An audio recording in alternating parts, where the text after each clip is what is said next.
UP की अखिलेश सरकार ने आईएएस दुर्गा शक्ति नागपाल के निलंबन को लेकर अपनी रिपोर्ट केंद्र सरकार को भेज दी है। कार्मिक मंत्रालय ने दुर्गा के निलंबन पर यूपी सरकार से रिपोर्ट मांगी थी। इसके अलावा दुर्गा शक्ति को भी चार्जशीट भेजकर पूछा गया है कि उन्होंने ग्रेटर नोएडा के कादलपुर गाँव में मस्जिद की दीवार गिराने से पहले कानूनी प्रक्रिया का पालन क्यों नहीं किया।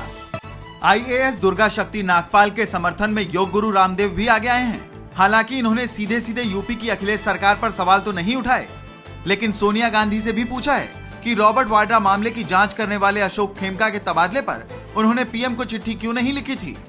आज कांग्रेस अध्यक्ष प्रधानमंत्री को चिट्ठी लिखते हैं कि दुर्गा के साथ इंसाफ होना चाहिए, जब वो खुद खेमका जी के साथ नाइंसाफी करती हैं, तब उनका लोकतंत्र कहाँ गया था, तब उनकी राजनीतिक ईमानदारी कहाँ गई थी। राजस्थान में एक पुलिस अधिकारी को सत्तारूढ़ कांग्रेस पार्टी के एक विधायक सालेह मोहम्मद के पिता गाजी फकीर की हिस्ट्री शीट खोलने की सजा मिली है। जैसलमेर के एसपी पंकज चौधरी का तबादला कर दिया गया है। गाजी पर तस्करी समेत कई अपराध के आरोप हैं। गाजी फकीर की हिस्ट्री शीट से जुड़ा इतिहास अजीबोगरीब है। जुलाई 1965 में पहली बार खुली हिस्ट्री शीट बाद में कई बार बंद होकर खुलती रही। एक दफा तो हिस्ट्री शीट गायब ही हो गई।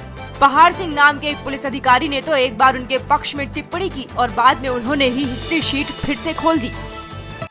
जैसलमेर के एसपी रहे पंकज चौधरी ने कहा है कि किस अधिकारी को कहां रखना है ये सरकार को तय करना है। पंकज चौधरी ने ये भी कहा कि उन्हें जांच में लगा है कि गाजी फकीर की हिस्ट्री शीट खोलनी चाहिए, इसलिए उन्होंने वो फाइल खोली है। जब तक कोई फैसला न हो जाए, किसी भी आरोपी की हिस्ट्री शीट उसकी मौत के बाद ही बंद हो सकती है। देखिए, कोई भी ट्रांसफर और पोस्टिंग की जो प्रक्रिया है उसमें गवर्नमेंट को डिसाइड करना होता है किस अधिकारी को कहाँ रखना है, कहाँ नहीं रखना है। गवर्नमेंट ने मुझे जब यहाँ भेजा था उसके अनुसार हमने यहाँ ज्वाइनिंग की थी। जैसे मेरे एसपी की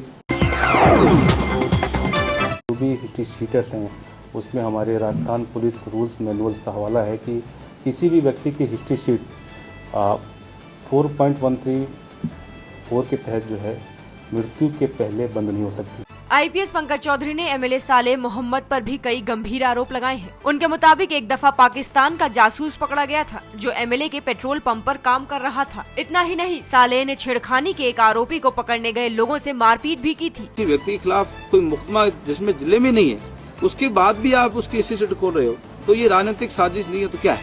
इसलिए सिर्फ न सिर्फ ये हमारे परिवार को बदनाम करने के लिए और हमारे राजनीतिक करियर को खत्म करने के लिए कुछ लोगों द्वारा इस प्रकार की साजिश रची जा रही है। हमारे ऊपर आरोप है वो झूठे और निराधार है। मेरे पिताजी की हिस्ट्री शीट 48 साल पहले खोली थी, उसके बीच में 50 एसपी बदले, सारे एसपी को हमारे कहने से बदले नहीं। राजस्थान के मुख्यमंत्री अशोक गहलोत ने जैसलमेर के एसपी पंकज चौधरी के ट्रांसफर पर सफाई देते हुए कहा है कि उनका ट्रांसफर 49 आईपीएस अधिकारियों के साथ रूटीन ट्रांसफर के तौर पर किया गया था। गहलोत ने आरोप लगाया है कि चुनावी माहौल में विपक्ष अपने फायदे के लिए इस मुद्दे को तूल दे रहा है। कोई एसपी अगर अपना कर्तव्य पालन करेगा, उसकी सजा सरकार कैसे देगी। सरकार खुद ही निर्देश दे रही है कि राजस्थान भर में जितनी भी जगह है आपको हिस्ट्री शीट अगर बंद हो गई है तो उसको खोले। इस रूप में अगर कोई एक्शन किया तो उसको इससे लिंक करना क्या फायदा।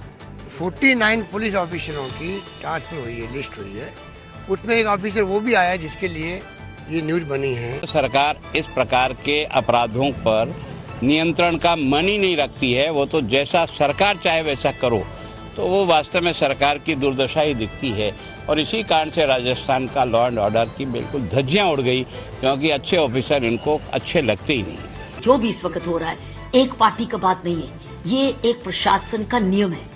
और ये आज से नियम नहीं था प्रशासन का, ये नियम है जब से प्रशासन सर्विस शुरू हुई है। मन मर्जी 100% है।